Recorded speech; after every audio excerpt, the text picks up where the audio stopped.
Hello दोस्तों, आप सभी का पीवाईपी स्टडी चैनल में स्वागत है। इस वीडियो में हम 11 दिसंबर 2017 को आयोजित एमपी पटवारी सेकेंड शिफ्ट में हिंदी के आए हुए प्रश्नों को देखेंगे।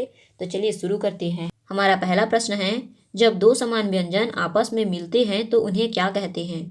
ऑप्शन पहला है संयुक्ताक्षर, दूसरा द्वित्व व्यंजन, तीसरा व्यंजन, चौथा संयुक्त व्यंजन। इसका सही आंसर है ऑप्शन नंबर दूसरा, द्वित्व व्यंजन। जब दो समान व्यंजन एक साथ प्रयोग में लाए जाते हैं तो उसे द्वित्व व्यंजन कहते हैं।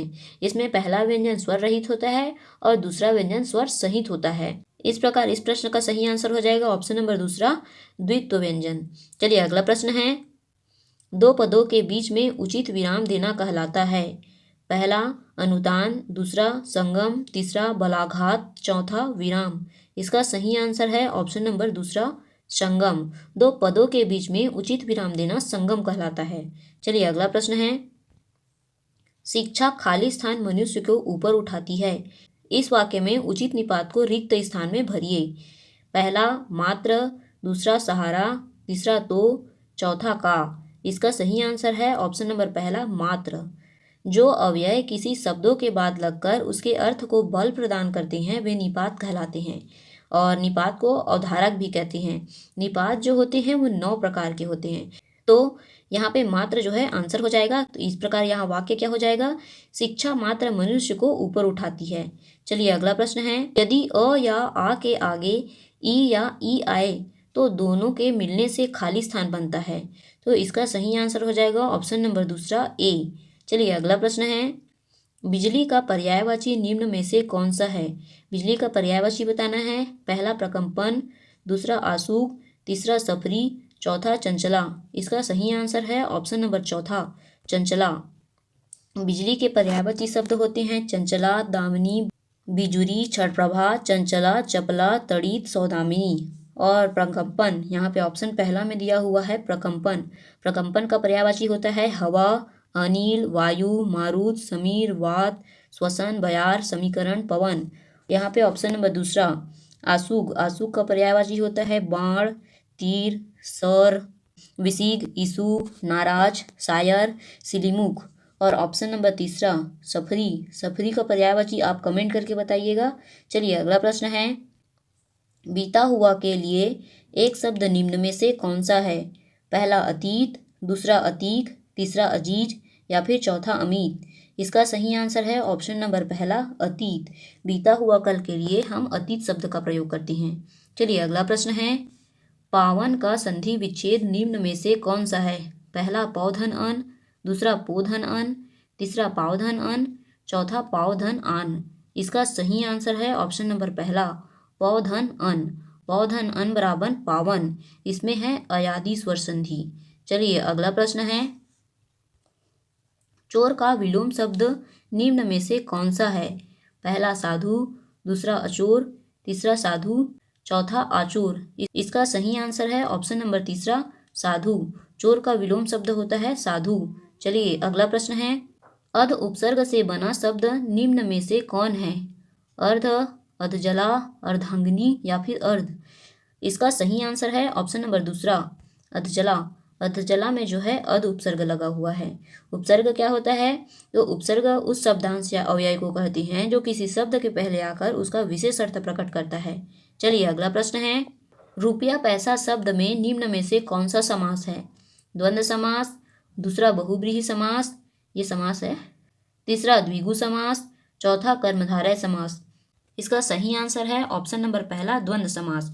रुपया पैसा में द्वंद्व समास है और इसका समास विग्रह होगा रुपया और पैसा। द्वंद्व समास क्या होता है? तो जिस समासिक पद के दोनों प्रधान होते हैं तथा संयोजक शब्द द्वारा जुड़े हुए होते हैं वहां पर द्वंद्व समास होता है। द्वंद्व समास जो होते हैं वो 3 प्रकार के होते हैं, इतरेतर द्वंद्व समास, वैकल्पिक द्वंद्व समास और समाहार द्वंद्व समास। चलिए अगला प्रश्न है, मक्खियां मारना मुहावरे का अर्थ निम्न में से कौन सा है? बेकार बैठे रहना, दूसरा मालदार, तीसरा पैसे का गुलाम, चौथा कामकाजी। इसका सही आंसर है ऑप्शन नंबर पहला, बेकार बैठे रहना। मक्खियां मारना मुहावरे का अर्थ होता है बेकार बैठे रहना। चलिए अगला प्रश्न है, भगानी का शुद्ध रूप निम्न में से कौन सा है?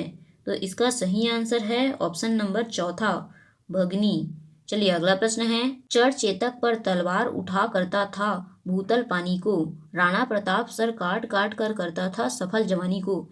इन पंक्तियों में निम्न में से कौन सा रस है? पहला भक्ति रस, दूसरा वीर रस, तीसरा हास्य रस, चौथा श्रृंगार रस। इसका सही आंसर है ऑप्शन नंबर दूसरा, वीर रस।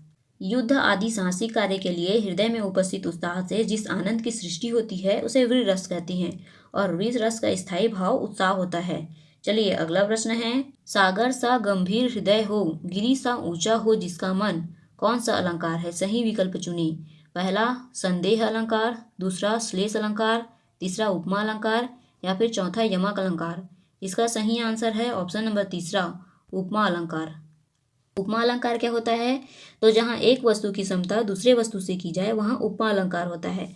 ऑप्शन नंबर पहला संदेह अलंकार, तो जहाँ किसी वस्तु को देखकर संशय बना रहे, निश्चय न हो, वहाँ पर संदेह अलंकार होता है। और ऑप्शन नंबर दूसरा श्लेष अलंकार, जहाँ किसी शब्द के एक से अधिक अर्थ निकले वहाँ पर श्लेष अलंकार होता है। श्लेष का अर्थ होता है चिपका हुआ। ऑप्शन नंबर चौथा यमक अलंकार, जहाँ कोई शब्द एक से अधिक बार आए और प्रत्येक स्थान पर अलग अलग अर्थ दे वहाँ पर यमक अलंकार होता है। चलिए अगला प्रश्न है, उपयुक्त विलोम शब्द चुनिए। अग्रज का विलोम शब्द बताना है। पहला अनुज, दूसरा बहुज्ञ, तीसरा अवज्ञा, चौथा विनीत। इसका सही आंसर है ऑप्शन नंबर पहला, अनुज। अग्रज का विलोम होता है अनुज। अग्रज मतलब होता है बड़ा और अनुज मतलब होता है छोटा। ऑप्शन दूसरा बहुज्ञ, बहुज्ञ का विलोम होता है अल्पज्ञ। ऑप्शन तीसरा अवज्ञा, अवज्ञा का विलोम होता है आज्ञा। ऑप्शन चौथा विनीत, विनीत का विलोम होता है धृष्ट। चलिए अगला प्रश्न है, निम्न में से शुद्ध वर्तनी वाला शब्द कौन सा है? पहला ऐतिहासिक, दूसरा ऐतिहासिक, तीसरा ऐतिहासिक, चौथा ऐतिहासिक। इसका सही आंसर है ऑप्शन नंबर दूसरा ऐतिहासिक। चलिए अगला प्रश्न है, मालवा क्षेत्र में बोली जाने वाली भाषा निम्न में से कौन सी है? पहला मालवी, दूसरा निमाड़ी, तीसरा बघेली, चौथा बुंदेली। इसका सही आंसर है ऑप्शन नंबर पहला मालवी। मालवा क्षेत्र में मालवी भाषा बोली जाती है। चलिए अगला प्रश्न है, अनेकार्थी शब्दों का सही जोड़ा है। पहला सूर्य चंद्रमा, दूसरा तरणी तारणी, तीसरा आकाश अंबर, चौथा प्रणाम प्रमाण। तो इसका सही आंसर है ऑप्शन नंबर तीसरा, आकाश अंबर।